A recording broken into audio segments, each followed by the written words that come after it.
Hola, ¿qué tal? ¿Cómo les va? Me da muchísimo gusto saludarlos. Mi nombre es Felipe Cruz. Yo soy el Philip y este canal de YouTube se llama justamente así, el Philip, con las historias de los famosos más famosos de México y de todo el mundo. Y válgame que el día de hoy no será la excepción, porque les voy a platicar de estos 5 artistas de quienes platicamos a lo largo de la semana y que nos quedaron historias pendientes. La verdad es que es casi imposible contar la historia de vida de una persona en una hora. Es muy complicado. Por eso el día de hoy lo haremos. Pero antes de iniciar, les queremos agradecer muchísimo a todas aquellas personas que se han suscrito recientemente a nuestro canal de YouTube, el Philip, a nuestro podcast también que se llama el Philip, o que de alguna manera ya tienen años siguiendo este canal. Gracias de verdad por darnos la oportunidad de contarles estas historias que para un servidor son maravillosas y de verdad que lo disfruto muchísimo haciéndolo. Así es que el día de hoy, bueno, fíjense que yo creo que la semana la empezamos, creo yo,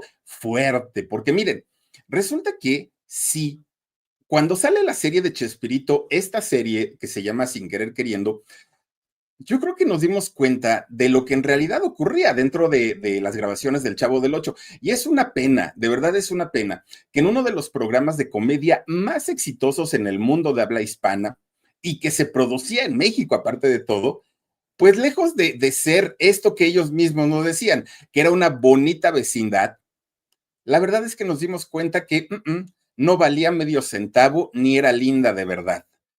La vecindad del Chavo, oigan, un lugar en donde se vivieron traiciones, sí, infidelidades también.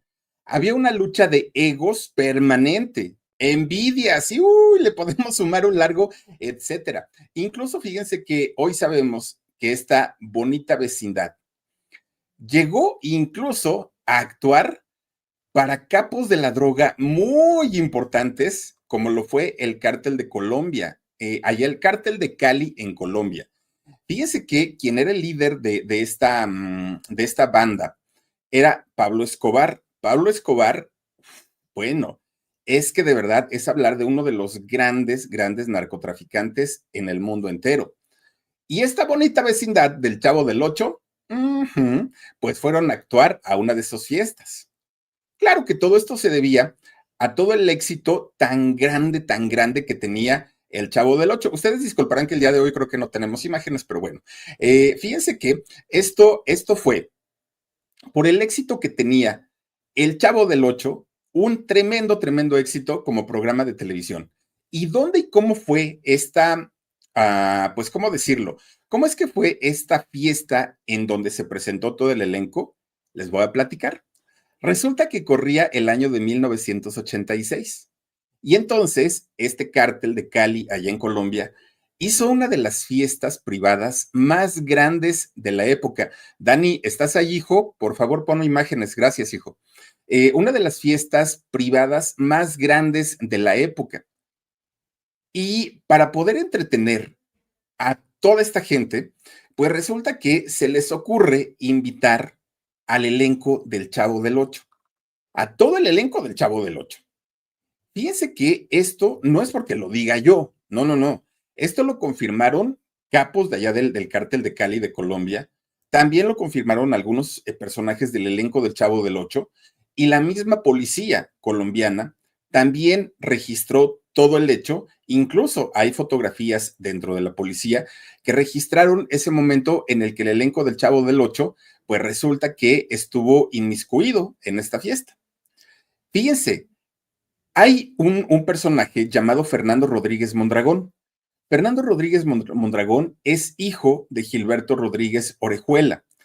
Gilberto Rodríguez Orejuela fue un capo al que le llamaban el ajedrecista allá en Colombia. Y él era uno de los líderes del cártel de Cali. Bueno, resulta que la contratación del Chavo del Ocho se dio allá en Colombia en aquellos años, en ese 1986, porque se hizo la primera comunión de la hija de José Chepe. José Chepe Santa Cruz, que en realidad era otro capo de este mismo cártel, de esta misma organización, y como su hija estaba haciendo su primera comunión, pues dijo, pues vamos a hacerle una fiestecita, una pequeña fiestecita. Pues al cabo que es para niños. Y ya en la noche, pues que se ponga más ameno el asunto, pues contratamos artistas para grandes, pero ahorita para la niña, pues un elenco de chavos. Y dijeron de chavos, pues el elenco del chavo del 8. Y entonces resulta que contactan a Horacio Gómez, que hacía el personaje de Godínez en El Chavo del 8. Fíjense que fue a través de un intermediario que se ponen en contacto con Horacio Gómez, que además Horacio Gómez era el representante de todo el elenco, de toda la compañía. Bueno, pregunta a Horacio Gómez en dónde va a ser la fiesta y cuál era la razón. Bueno, pues la razón es para una primera comunión. Pero imagínense ustedes llevar a todo el elenco del Chavo del Ocho, cuando además el Chavo del Ocho estaba pasando por sus mejores momentos, indiscutiblemente. Pues ya le dicen a don Horacio Gómez que la fiesta iba a ser en el Hotel Hilton de allá de Colombia.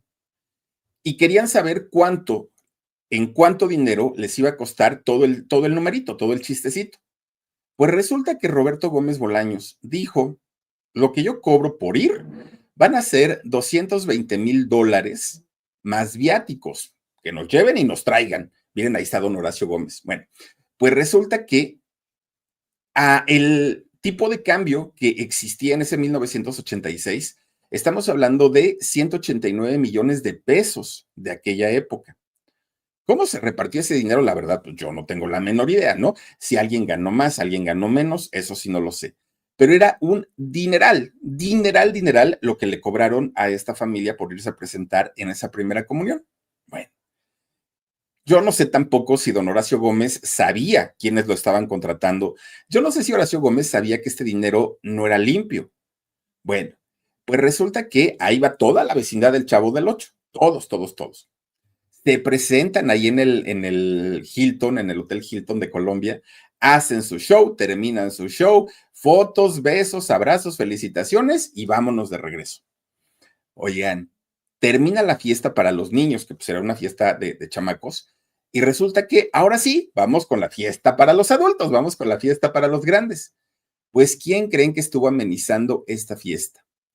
Nada más ni nada menos que el mismísimo Juan Gabriel. Ah, sí, Juan Gabriel, el del Noa Noa, estuvo amenizando esta fiesta para adultos. Dicen que Juan Gabriel no cobró $220,000 como lo hizo Roberto Gómez Bolaños. No, que Juan Gabriel cobró muchísimo más, porque además Juan Gabriel iba con una orquesta, iba con muchísimo staff, y entonces dijo, yo llego en mi avión privado, pero me pagan todo lo que tiene, lo que involucra el viaje, y además cobro tanto, pues que puso una tarifa muy alta y se la pagaron sin mayor problema. Salió con sus maletotas en efectivo. Bueno, esto es lo que narra este muchacho, el hijo del ajedrecista, el hijo de este narcotraficante. Por eso es que les digo que en realidad estamos hablando de una situación en donde, para bien o para mal, pues se involucraron estos personajes mexicanos. Ahora, pasa el tiempo, sale a la luz que mexicanos famosos habían participado en esta fiesta de narcotraficantes. Se le pregunta en ese momento a Roberto Gómez Bolaños y él dijo, por supuesto que no. Yo nunca he actuado para esta gente. Yo no. Bueno, pues resulta que él lo negó todo. Después sale un comunicado. Fíjese que a través de este comunicado dijo, bueno, en realidad yo he ido a muchos eventos, a muchas fiestas privadas. Yo no sé quién me contrate o quiénes sean los que me estén pagando. Yo voy, hago mi show y cobro por hacer mi show. Yo no estoy investigando a los clientes. Bueno, que además este argumento lo utilizan muchos famosos al día de hoy. Yo voy y canto. A mí no me interesa para quién estoy cantando. Pues bueno, resulta que la primera en salir a hablar fue doña María Antonieta de las Nieves, la Chilindrina. Y la Chilindrina dijo que por ahí del año 2007, todo el elenco, debía haber sido otra fecha, ahorita lo verifico, pero que todo el elenco había sido contratado por medio de un intermediario que gestionó la visita de todo el elenco del Chavo del Ocho. Y dijo que en ese momento nadie del elenco sabían a qué fiesta iban a ir a participar, que ellos no sabían. Tiempo después sale Carlos Villagrán y dijo, a mí ni me metan en ese lío. Yo supe que fueron a cantar para Pablo Escobar y su cártel, pero yo ya no estaba en el elenco del Chavo cuando ellos fueron. Es decir, fue toda la vecindad menos Kiko, porque yo ya no trabajaba con ellos. que sí les he de decir, dijo Kiko, que en algún momento gente de Pablo Escobar y de su cártel lo habían buscado a él, solamente a Kiko, y que le habían ofrecido $1 millón por un show privado. Según lo que dijo Carlos Villagrán, es que él no fue, no aceptó, porque dijo, no, pues es que tengo problemas por mis contratos y por las televisoras y yo no tengo permitido hacer ese tipo ¿cómo podemos decirlo? Pues de fiestas, ¿no? De fiestas privadas, dijo él. Pero fíjense que dijo Carlos Villagrán que cuando él se niega a trabajar para Pablo Escobar, que en ese momento tuvo que salir huyendo de Colombia, que no se pudo quedar ahí. ¿Por qué? Porque sabía lo peligroso que era negarse a una petición de un personaje tan importante como lo era Pablo Escobar. Entonces, pues que Kiko dijo que no. Ahora, eso es lo que él dice, creamos en su palabra, ¿no? Pero bueno, fíjense ustedes, lo que era un programa familiar, lo que era un programa inocente, lo que era un programa de humor blanco, ¿dónde vino a parar? Una cosa de verdad tremenda, el que toda la vecindad no solamente haya estado mezclada en chismes, pleitos, traiciones, infidelidades, sino además en cosas tan fuertes como el mismo narcotráfico. Una cosa muy desatinada, creo yo, para todo el elenco y que vino a terminar de manchar con la imagen de todos ellos, de todos, de todos. Ya de por sí una Florinda Mesa que, bueno, ya ni qué decirlo, ¿no? Con la infidelidad que cometió junto a Roberto Gómez Bolaños en contra de doña Graciela Fernández al haber abandonado a sus hijos. Imagínense ustedes, además, estar yendo a formar parte de estos shows privados, una cosa tremenda. Pero bueno, ahora les voy a platicar de un actor que no fue un actor infantil, para nada. De hecho, fíjense que el siguiente artista de quien platicamos fue don Fernando Fernández. Fernando Fernández, híjole, a él le tocó vivir en México la época de la gloria de la radio y de la televisión, bueno, y hasta del cine, a Fernando Fernández, porque además, fíjense, él perteneció a una dinastía de actores muy famosos y muy importantes, entre sus hermanos, medios hermanos y su primo, Emilio el Indio Fernández. Todos ellos famosos. Miren, Emilio el Indio Fernández era su primo hermano. Jaime Fernández era Jaime Fernández era su hermano, estaba también Rogelio y estaba Agustín. Jaime era su medio hermano, Rogelio y Agustín eran sus hermanos. Bueno, pues resulta que cuando Fernando Fernández comienza a trabajar en el mundo del cine, lo hace porque estaba apoyado por Emilio el Indio Fernández. Pero en el caso de sus hermanos Rogelio y Agustín, ellos también tuvieron carreras en el cine, nada más que un poquito más modestas. Digo, modestas en comparación a lo que hizo el Indio, a lo que hizo pues sus demás familiares.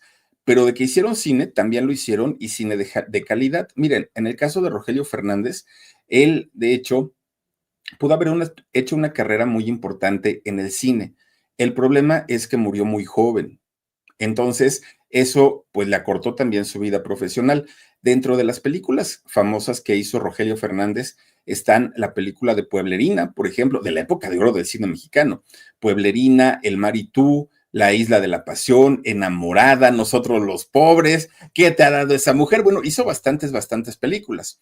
Lo que sucede es que fíjense que tenía apenas don Rogelio 35 años cuando desafortunadamente fallece. Era 1957 cuando Rogelio muere. Y aún así, muriendo joven y no siendo protagonista, porque no lo fue, hizo cerca de 80 películas, lo cual es muy bueno. Y claro que su primo Emilio el Indio Fernández apoyó muchísimo para que su carrera fuera tan productiva. En el caso de Agustín Fernández, fíjense que él, ay Dios mío, debió haber nacido Agustín por ahí de 1920. Fíjense nada más de qué época estamos hablando. Resulta que a él le tocó pues ser actor de reparto de casi todas las películas de la época de oro del cine mexicano, casi de todas. Y de hecho, él sí tuvo una carrera bastante larga. La última película que hizo Agustín fue en 1988, fíjense nada más. Y él hizo cerca de 110 películas. La gran mayoría de las películas que hizo las hizo como villano. Lo que sucede es que Agustín murió el 12 de agosto de 1991. Él fallece en la Ciudad de México. Fíjense que tenía una cirrosis hepática y cuando falleció él tenía 70 años. Entonces, pues fue una cosa pues triste, sobre todo para el mundo del espectáculo, porque era una familia, una dinastía que la verdad sí marcaron una época y sí dejaron cantidad y cantidad de películas, desde Emilio, Agustín, Jaime, Fernando, todos ellos, Rogelio, todos ellos hicieron época en el cine mexicano, valga la redundancia, en la época de oro del cine mexicano. Pero bueno, resulta que el día miércoles platicamos la historia. Híjole, qué fuerte todo lo que vivió en vida Jenny Rivera. Qué fuerte todo lo que le sucedió, porque hablamos no solamente de traiciones, hablamos de engaños, hablamos de extorsión, hablamos de, es que de verdad, abuso sexual, una cosa espantosa la que vivió Jenny Rivera. Pero fíjense que algo que nos ponían en los comentarios, y lo cual agradezco mucho, Philip, ¿y por qué no contaste nada del avionazo? ¿No? De este accidente horrible donde Jenny Rivera pierde la vida junto con su equipo de trabajo. Bueno, no les platiqué esa parte porque de entrada habíamos ya hecho una plática en el canal en donde nos enfocamos mucho sobre la tragedia que ocurrió con el avión de Jenny Rivera. Entonces, resulta que, pues yo dije, bueno, vamos a hablar de lo que no habíamos hablado en el video anterior, pero me estuvieron escribiendo en los comentarios que sí platicara la historia de lo que había ocurrido en este avionazo. Miren, de entrada les puedo decir que yo creo que a muchos nos dejó sorprendidos el fallecimiento de Jenny Rivera porque su muerte fue de una manera trágica y de una manera repentina, aparte de todo.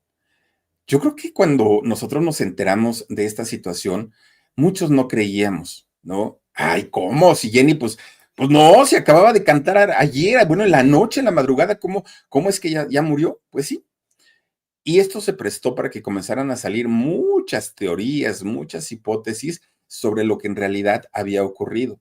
Miren, de las cosas que se han dicho, no solamente de Jenny Rivera, sino de toda la familia Rivera, díganse Juan, Lupillo, Rosy, Jenny, todos los hermanos que son, resulta que durante mucho tiempo se les señaló, y no digo que se les acusó porque no hay una acusación como tal, y tampoco a mí me consta que sea así, pero resulta que se les señaló por haberse enriquecido de manera ilícita, por venta de drogas, y eso se habló, no es que se los esté diciendo yo. En cuanto a la familia Rivera se enteran de lo que se decía de ellos, salieron inmediatamente a negar todo y a decir que no era cierto. Entonces, también recordemos que cuando Jenny Rivera fue detenida en el Aeropuerto Internacional de la Ciudad de México con $52,000 en efectivo, cuando la norma mexicana dice que lo máximo que se puede llevar en efectivo son $10,000 y eso declarándolos para pagar el correspondiente impuesto, Jenny Rivera desobedeció y no solo pasó 10,000, pasó $52,000. Entonces, esto acrecentó todavía más las sospechas de los posibles nexos de la familia Rivera, en este caso de Jenny, con gente de dudosa reputación. Bueno, el caso es que, ¿cómo ocurre toda esta situación?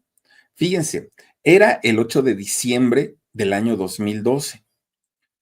Ese día, Jenny Rivera tuvo una presentación en la Arena Monterrey, allá en Nuevo León. Para esto, obviamente, Jenny iba acompañada por su equipo de trabajo. Jenny Rivera pudo haberse quedado a dormir después de ese concierto y al día domingo, que era el día 9, ella pudo haber regresado a la Ciudad de México con calma y en la noche tenía llamado para presentarse en La Voz México, que era un reality que se hacía en vivo y que además, pues el domingo era un día de transmisión. Entonces, ella tenía que estar el domingo en la Ciudad de México en la noche. Si su concierto terminó, póngale a la 1 de la mañana, 2 de la mañana, ella se pudo haber dormido, pedir una habitación en un hotel, se pudo haber dormido y al otro día pudo haber viajado a la Ciudad de México.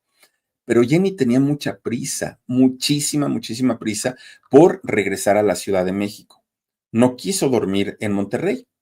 Entonces, resulta que junto con todo su equipo, pues compran un vuelo privado para llegar al aeropuerto de Toluca. Recordemos que el aeropuerto de Toluca es donde se manejan todos los vuelos privados. En el Aeropuerto Internacional de México, de la Ciudad de México, no hay vuelos privados, salvo los que son oficiales, ¿no? Pero fuera de ahí, todos los vuelos privados se manejan en el aeropuerto de Toluca. Entonces, resulta que eh, Jenny Rivera, junto con su representante Arturito Rivera, junto con su abogado Mario Macías Pacheco, su maquillista Jacob Yevale, su estilista Jorge Sánchez, a quien le apodaban Gigi, y a Manuel Pérez Soto y Alessandro Torres, que eran los pilotos, despegaron del aeropuerto internacional el general Mariano Escobedo, allá en Monterrey. El despegue lo hicieron a las 3 de la mañana. Miren la última foto de Jenny con su equipo. De verdad, qué cosa tan triste. Bueno, abordan un jet llamado Learjet 25. Tenían programada su llegada al Aeropuerto Internacional de la Ciudad de Toluca, Adolfo López Mateos, por ahí de las 4:30 de la mañana. Es decir, hora y media de viaje, hora y media de vuelo. Bueno, todo estaba normal, en teoría.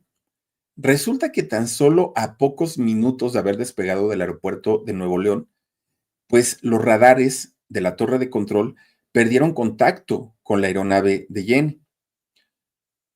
Obviamente empiezan a tratar de rastrear este avión, pero nada más no lo encontraban.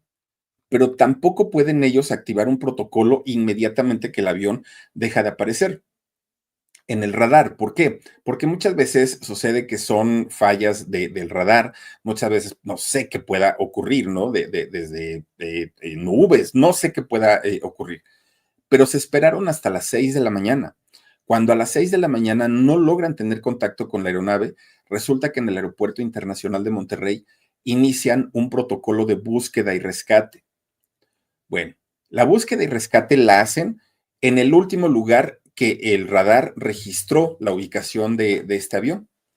Bueno, pues empezaron a buscar, a buscar, a buscar, a buscar. Ya se había corrido la noticia de que el avión de Jenny estaba desaparecido, pero todavía había la esperanza de que probablemente pudieran encontrarse con vida algunas personas. Pero para la tarde de ese mismo domingo, pues resulta que las autoridades de protección civil informaron que el avión donde viajaba Jenny Rivera se había estrellado en la Sierra Madre Oriental. Esto había ocurrido a la altura del municipio de Iturbide, todavía esto dentro del estado de Nuevo León, en un paraje que se le conoce como Ejido El Tejocote. Bueno, más tarde, porque se hizo el escándalo inmediatamente, más tarde, la Secretaría de Comunicaciones y Transportes de México sacó un comunicado oficial. En este comunicado se decía que las características del avión accidentado que habían encontrado sí correspondían a las del avión en el que viajaba Jenny Rivera y su equipo de trabajo. Lamentablemente, no había habido ningún sobreviviente, lo cual fue muy lamentable. Fíjense que yo no sé si de verdad nadie supo la verdad, lo que ocurrió, o nadie quiso decirlo, porque resulta que esto ocurrió en el 2012, en diciembre. Pues para diciembre del 2014, estamos hablando solo de 2 años después, las autoridades mexicanas cerraron las investigaciones. Salió, de hecho, el director general de Aeronáutica Civil, don Gilberto López Meyer, y salió a decir que los resultados de sus investigaciones no eran concluyentes, por lo cual era imposible determinar las causas del accidente. ¿Ya? Pues no supimos, o sea, en pocas palabras, quién sabe qué fue lo que pasó. ¿Ustedes creen que para la aeronáutica mexicana o de cualquier otro país era como, pues quién sabe qué pasó? No, hombre, se rescatan las cajas negras, se hace una investigación minuciosa. Incluso, oigan, yo he visto documentales donde recogen las piezas y las llevan a examinar para ver si estuvieron bien fabricadas, para ver si tenían algún desgaste, para ver si esto, o sea, no es nada más de decir, pues quién sabe qué fue lo que pasó. Pues las autoridades en México cerraron la carpeta porque dijeron, quién sabe qué fue lo que ocurrió. Obviamente, esto hizo que salieran varias teorías, varias, no una sola. Miren, pues se hablaba desde una falla mecánica, por ejemplo, porque decían que era un avión viejo, ya tenía cerca de 40 años dando servicio, este avión. Entonces, pues ya se le consideraba un avión viejo. De hecho, este mismo avión, por ahí del 2005, ya había tenido un percance similar. Afortunadamente, en aquel momento no hubo víctimas que lamentar. Bueno, pero después la historia cambió totalmente. ¿Y por qué? Bueno, en Estados Unidos vive don Pepe Garza, que don Pepe Garza, bueno, es conocidísimo por sus conocimientos en música, por ser programador musical en radio, sale en la televisión, esposo de Elizabeth Stein, bueno, un señor de muchos años de experiencia. Fíjense que Pepe Garza hizo una entrevista con Jenny Rivera y resulta que esta entrevista, Jenny Rivera, ella misma la había solicitado, se la solicitó a Pepe, pero le pidió que no la sacara. Sí, yo te doy la entrevista, pero no la saques a menos que sea necesaria. A menos, pues que yo ya no viva. ¿Por qué decía eso Jenny Rivera? Bueno, en esa entrevista que ya posterior a su muerte de Jenny Rivera, Pepe Garza saca a la luz, Jenny Rivera decía que estaba recibiendo amenazas de muerte y que Jenny temía lo peor. Fíjense que para hacer esta entrevista, Jenny le pide a Pepe Garza que nadie estuviera presente, cosa que es muy rara porque normalmente cuando un artista da una entrevista, generalmente se hacen acompañar de su manager, de su asistente. Cuando llega un artista, por ejemplo, a televisión o a radio, nunca llegan solos, nunca. Van con un grupo grande de personas. Y normalmente hay quienes se salen de la cabina o de donde van a hacer la entrevista y ya están por ahí pajareando. Pero generalmente dos o tres personas siempre se quedan ahí, siempre, siempre, siempre. Pues resulta que en esa ocasión Jenny le dijo a Pepe Garza que no quería que estuviera nadie en esa entrevista. Y de hecho, la manera en la que Jenny comienza la entrevista o la plática con Pepe Garza, dijo, ojalá que esta entrevista nunca salga al aire, dijo Jenny. Dijo también que todos los fines de semana que ella viajaba a México para hacer el programa de La Voz México, estaba arriesgando su vida, pero que ella lo hacía y ella seguía viniendo a México por el amor que le tenía al público mexicano. Dijo también en esta entrevista que el FBI la había contactado y la había contactado porque ellos sabían de las amenazas que le habían hecho. Todavía en ese entonces, Jenny Rivera tenía una buena relación, estaba casada con el beisbolista Esteban Loaiza. Y resulta que Jenny Rivera le decía, oye, yo voy contigo, yo te acompaño, yo no te quiero dejar sola. Pero que Jenny le decía, no, no, no, no, no, Esteban, mejor tú quédate en la casa por si algo me pasa, no quiero que a ti te pase también, pero además te encargo a mis hijos. O sea, estamos hablando de que Jenny estaba muy consciente que algo estaba mal. También dijo en esa entrevista y dejó muy claro Jenny Rivera que no estaba metida en negocios turbios, en negocios ilícitos, que ella no se metía con nadie, ni para bien ni para mal, que ella iba, cantaba, se tomaba fotos, daba un autógrafo y después se iba a su siguiente presentación. Incluso también decía que en otra presentación que ella había tenido en la misma Arena Monterrey, tiempo atrás, también le habían mandado mensajes de que si ella se presentaba, le iban a quitar la vida. Y decía que eran los Zetas, este grupo también delictivo, quienes se iban a encargar de esto. Pero que ella dijo, pues yo de todas maneras fui, canté y bendito sea Dios, pues no pasó nada. Bueno, también dijo que lo que sí había hecho era ido a cantar a fiestas particulares, tal como lo había hecho el Chavo del Ocho, igualito. Entonces, que ella cuando iba a estas fiestas, pues no preguntaba, ¿no? ¿Y quién es la familia? ¿Qué se dedican? ¿De qué viven? Pues no, decía ella, a mí me contratan, yo voy, yo canto, me dan mi buen dinerito, porque eso sí decía Jenny, que le pagaban su buen dinerito y que además la trataban muy bien, muy, muy, muy, muy bien. Bueno, pues resulta que dentro de todo este embrollo que se arma a raíz de todo lo que ocurrió con Jenny Rivera, fíjense ustedes que eh, está la versión de que Jenny Rivera era muy cercana al cártel de los Beltrán Leiva, otra familia que se dedica a este tipo de negocios. Se dice que en una de estas fiestas que hacen los Beltrán Leiva, Jenny Rivera es invitada no sé si contratada, invitada, no sé cómo haya sido, pero que Jenny llegó y cantó. En esta fiesta estaba la Barbie, capo, Edgar Valdés Villarreal, a quien, bueno, creo que muchos ubicamos porque cuando lo detienen estaba sonriendo, sonriendo. Traía una camisa verde tipo polo, así con un logotipo muy grande, que esas playeras o camisas se hicieron famosísimas y al ratito la marca las volvió a sacar y hasta en pirata y todo el rollo, ¿no? Y de hecho también este señor Edgar Valdés Villarreal también se hizo famoso porque cuando se acuerdan que ocurrió lo de el disparo que le da el JJ, este señor llamado José Jorge Valderas, miren, ahí está la de Polo. Cuando este señor, el JJ, le disparó a Salvador Cabañas en el Bar, resulta que la Barbie, este señor, lo protegió al JJ. Entonces se hizo muy, muy, muy famoso, ¿no?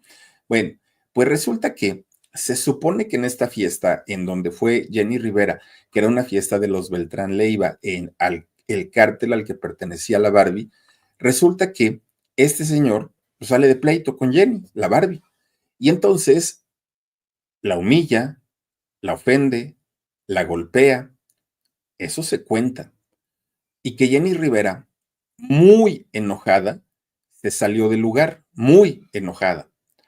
Y se supone, y lo que se cuenta es que sale amenazando a la Barbie y le dijo, me las vas a pagar. Tiempo después, la Barbie fue detenido y él pensaba que Jenny había dado toda la información a la policía para que lograran capturarlo. Lo llevan a la cárcel. Ya dentro de la cárcel, y es algo que también sabemos que ocurre, un, una persona puede estar en la cárcel, pero desde adentro manejan sus cosas como si estuvieran afuera.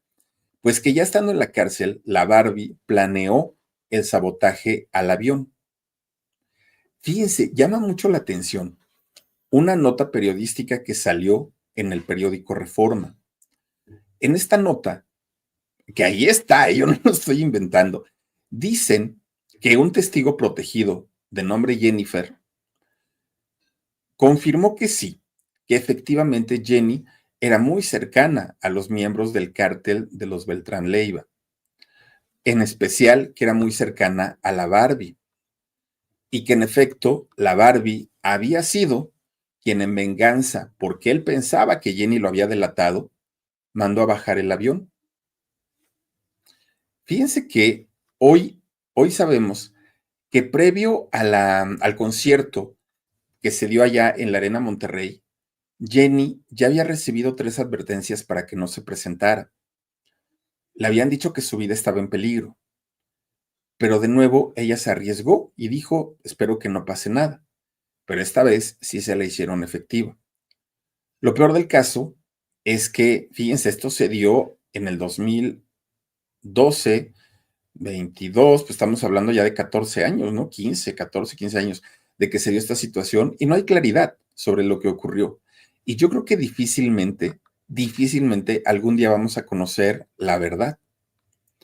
Una situación de verdad muy triste y muy, muy, muy, muy lamentable lo que ocurrió con Jenny Rivera, que lo único que podemos decir es que ella y sus 6 acompañantes en paz descansen, porque debe ser horrible una muerte de ese tamaño, pero debe ser más horrible vivir con el miedo y la zozobra de llevar amenazas a cuestas y de no saber en qué momento la pueden hacer efectiva. Descanse en paz, doña Jenny Rivera. Oigan, también les platicaba yo la historia de Ángela Ponce. Fíjense, Ángela Ponce participó en el Miss Universo en el año 2018. No ganó Ángela Ponce, pero al ser una chica trans, obviamente llamó muchísimo la atención, rompió esquemas, bueno, abrió la puerta y sobre todo puso en la mesa la discusión sobre si es correcto o no, sobre si es ventajoso o no que mujeres trans participen en ese tipo de competencias, sean deportivas, sean de belleza, sean de lo que sea, contra mujeres biológicas. Mucha gente opina que está mal, mucha gente opina que sí se debe hacer. Si me preguntan a mí, yo creo que sí hay una ventaja o desventaja, pero sí creo que las condiciones de ninguna manera son iguales. Pero eso es lo que yo pienso y eso no importa. Lo que importa es lo que piensen ustedes. Bueno, Hoy, Ángela Ponce es un icono de la comunidad LGBT, pero fíjense que antes de ella, antes de Ángela Ponce, ya había existido otra muchacha muy guapa, Gena Talakova. Fíjense que Gena Talakova, una modelo y conductora de televisión y radio, también transexual, que ella ganó el Miss Vancouver en el 2012, canadiense. Y fíjense que cuando ella quiso participar en el Miss Universo Nacional allá en Canadá, resulta que se topa con que las reglas eran muy claras y nadie que hubiera nacido varón, que hubiera nacido niño, aunque tuviera documentos como mujer y aunque tuviera una apariencia femenina, no podía participar en ese tipo de competencias. Entonces, resulta que Jena se sintió discriminada, se sintió humillada por el hecho de decir, bueno, ¿por qué no me dejan competir?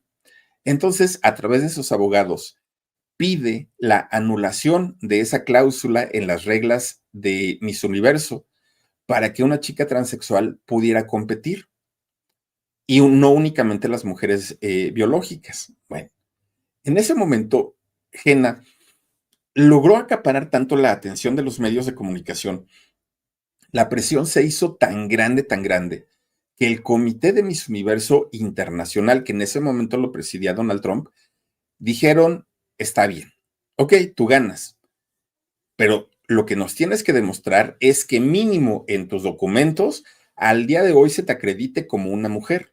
Si en tus documentos eres una mujer, puedes participar. Jena lo hizo.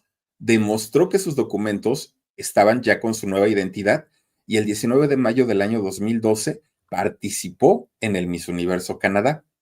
Quedó en el número 12, el lugar número 12, no ganó. Sí le dieron un premio como Miss Simpatía, pero este hecho fue lo que le abrió la puerta a muchas otras participantes, entre ellas Ángela Ponce, para que pudieran participar en certámenes de belleza muy importantes como Miss Universo. No sé si lo hacen también en Miss Mundo y en otros certámenes, no lo sé, pero como les digo, es un debate que yo creo que va a durar mucho tiempo, porque sí hay quienes llegan a considerar o llegamos a considerar que puede haber un grado de ventaja o desventaja, no están a la par, pero también hay otra cosa, debemos irnos adaptando a los nuevos tiempos y debemos ir respetando todas las decisiones que se vayan tomando. A final de cuentas es un certamen, ¿no? Es simplemente un concurso muy importante, sí, pero no deja de ser solamente un certamen. Así es que, pues bien para todas las chicas trans del mundo que han ido avanzando, que han ido poco a poquito ganando territorio, ganando derechos, y ojalá llegue el momento en el que de estas cosas ya ni siquiera se hablen,